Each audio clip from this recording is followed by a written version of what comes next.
agradecerle que con esta tarde algo invernal y lluviosa Good afternoon, and just to thank you all on this afternoon, hayan asistido a esta convocatoria which is very wet and blowy, that you've been able to come along to this meeting por una causa tan justa y tan humana. for such a noble and humane cause.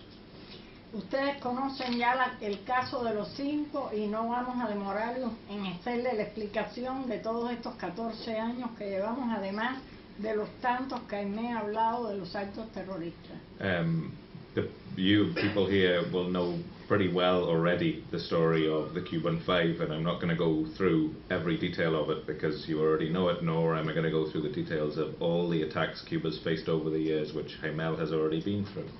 Nuestro interés es que ustedes conozcan el caso de los 5, en qué momento se encuentra en el sistema judicial. What I want to focus on and to let you know about is just to bring you up to date with where we're at in terms of the judicial process, etc.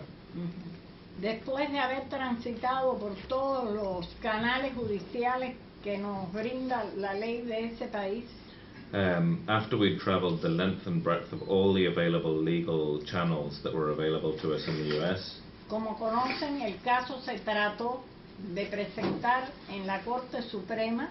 As you know, we tried to get the appeal held by the US Supreme Court.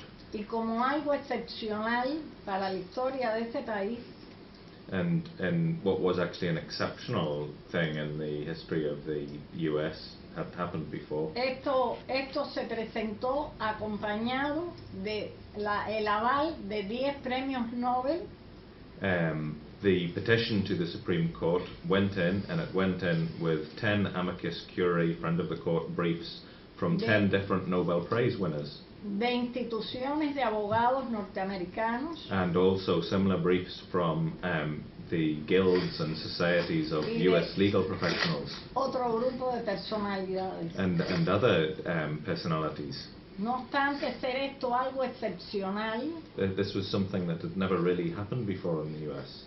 La Corte Suprema decidió no analizar el caso.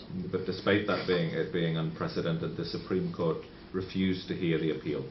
Por tanto, se suponía que ya no íbamos a tener ninguna otra vía legal a la cual recurrir. And at that moment we thought that was it. There was no other legal channel, there was no other legal route to which we could go down, that was the end of the road. Salvo que surgiera algo nuevo que pudiera ser de interés para la justicia.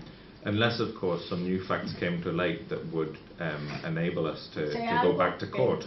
Algo que no se hubiera ventilado en el juicio. That means some new evidence that wasn't present at the time of the original trial. Tuvimos la posibilidad, porque conocimos de que la prensa de Miami, que estuvo sacando artículos antes, durante y después del juicio, estaba siendo pagada por el gobierno de Estados Unidos. And we do have some new evidence, because what has since come to light is the following: that before, during and after the trial, journalists in Miami were being paid to publish articles about the Cuban 5, and they were being paid by the US government. Y esto nos ha dado